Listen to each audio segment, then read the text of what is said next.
Good morning. I have a couple of things I want to talk about today, and primarily regarding the shutdown of the freshman center and the high school. And I'll spend some time on that and the rationale and reasons behind that, and then some other issues as well.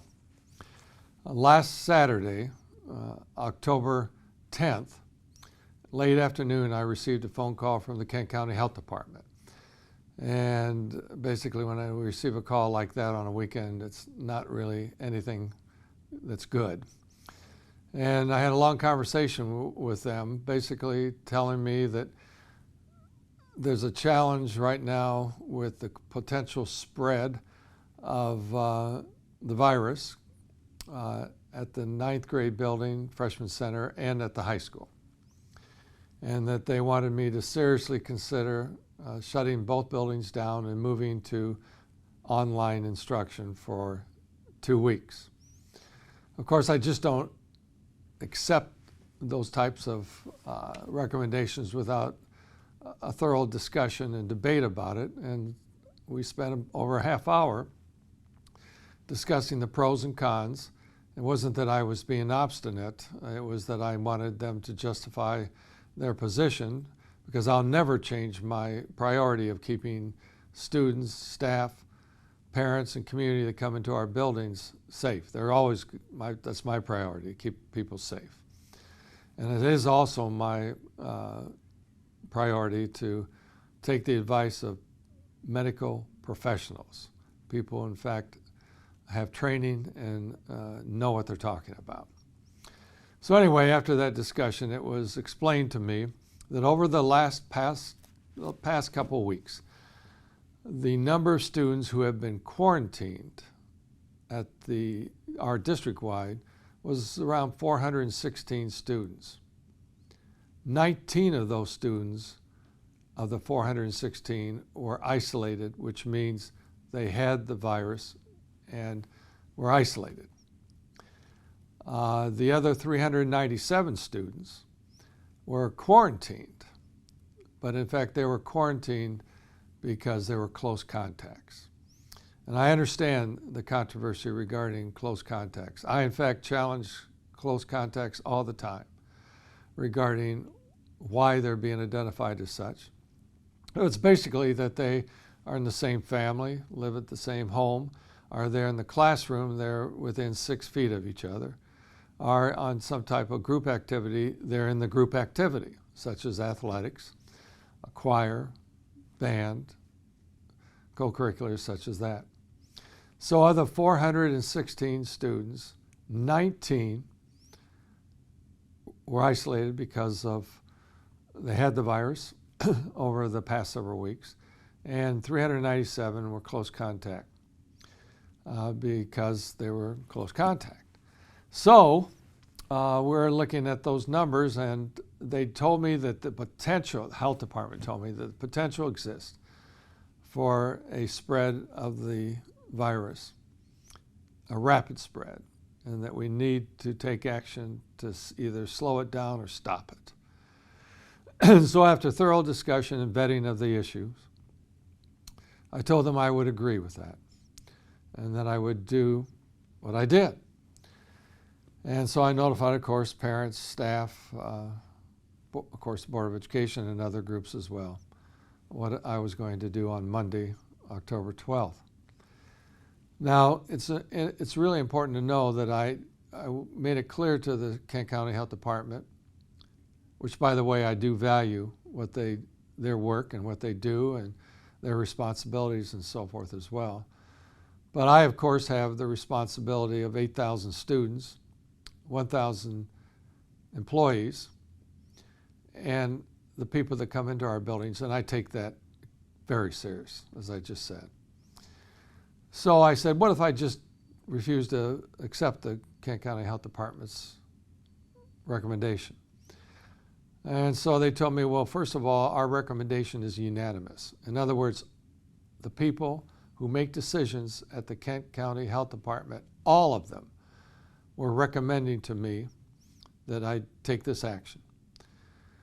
And number two, if I decided not to, they would try to convince me to move in this direction.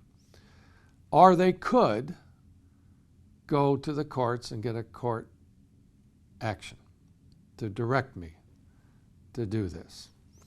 Well, that's never going to happen. I'm not going to allow a court to direct me to do something that I should be doing anyway.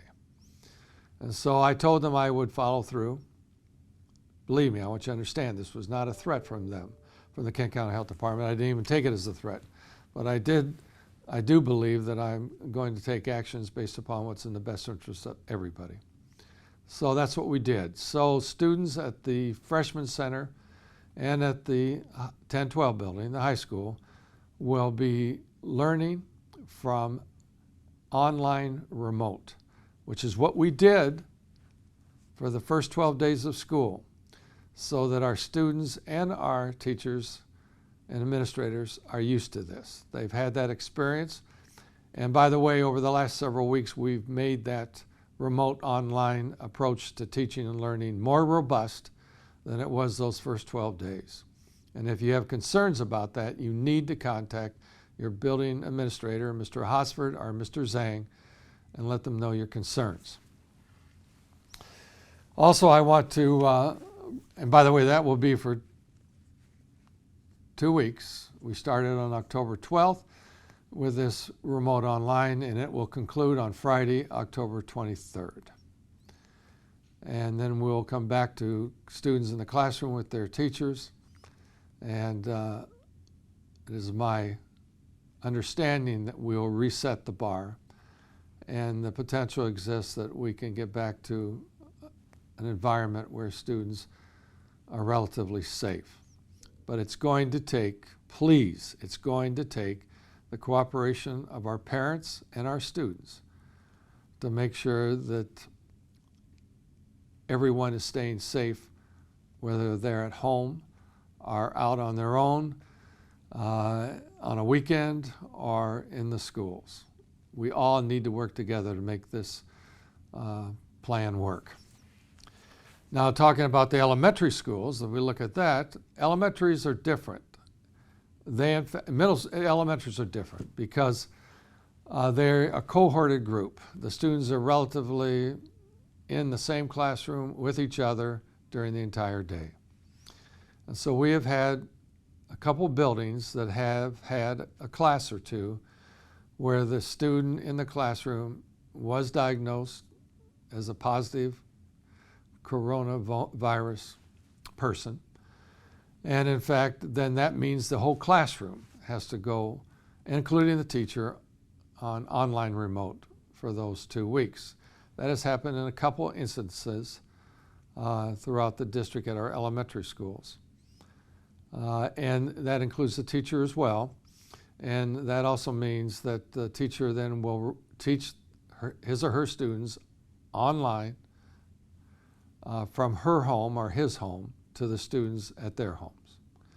Our middle schools so far have remained basically in the classrooms, students and teachers taking part of instruction. I've had questions brought up regarding athletics and other co-curricular activities such as band, choir, drama, and so forth.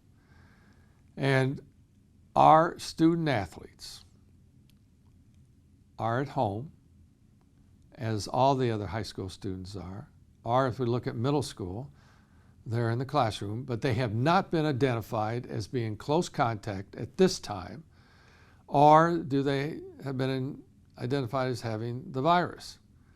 So therefore, we carry on just like school was in session in the classrooms, and we will continue with athletics, and we'll continue with the other co-curriculars unless we're told that there's a close contact that's been identified, which would mean a student was in contact with another person that had the virus. So, the bottom line comes down to this.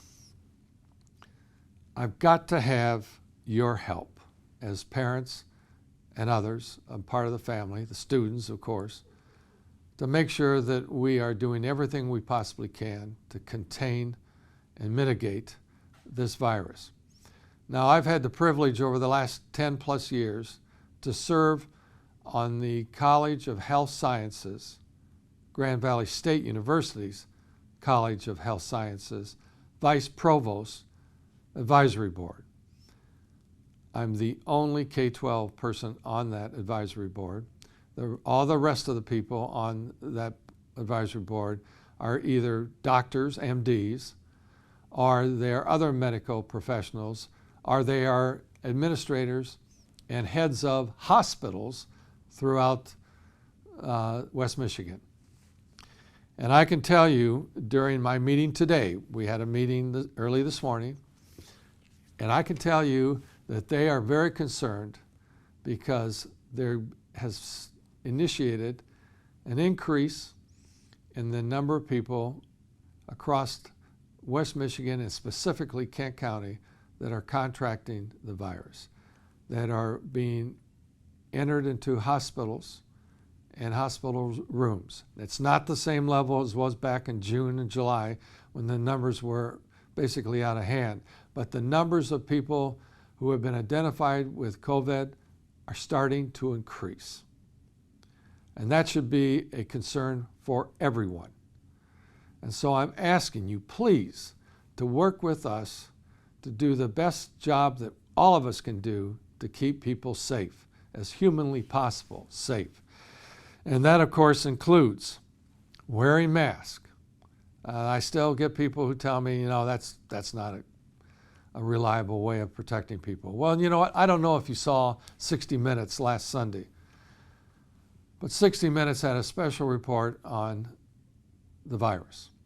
And they interviewed a medical doctor, a researcher, highly respected across the world, let alone the United States.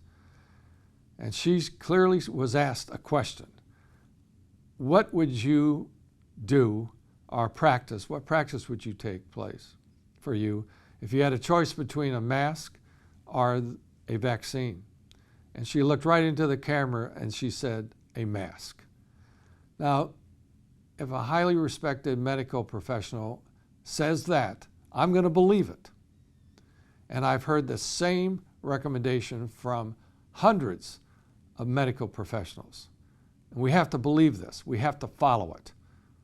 And so I'm asking you to do that. Not only we're doing it here at home, at school, but I'm asking you to do that at home as well.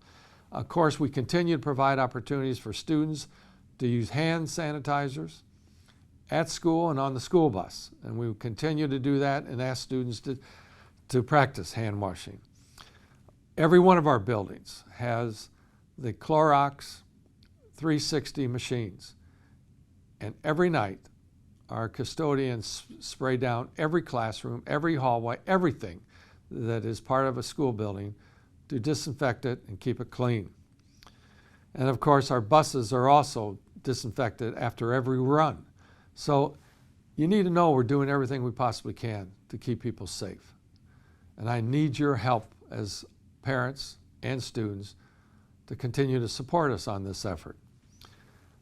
You need to also know that employees are required to complete an app every morning on their cell phones notifying the schools, primarily the personnel department, that they've did a quick check of any symptoms they may or may not have, and that in fact they respond in the app that they're coming to work and everything's fine. We have asked employees if they have a cold, if they have the flu, stay at home. You don't know if it's the virus or not.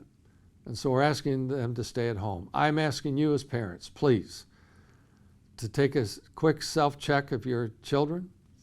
And before you send them to school, if they have a cold, if they have the flu, and so forth, either definitely keep them at home during that time, or if you feel it's necessary, have them evaluated and to take the test to see if they test positive or not. All of us have to work together to not only mitigate this virus that is very dangerous, and we need to work together to make sure that we keep everybody as safe as possible until there's a time that there is a vaccine that will do even a more thorough job of protecting people. If you have any concerns or questions, please contact your teacher, contact your building administrator, or contact me. And we will be happy to respond. Well, that concludes today's video. I hope all of you have a safe and wonderful week. I look forward to talking to you again on a video on Wednesday, October 21st.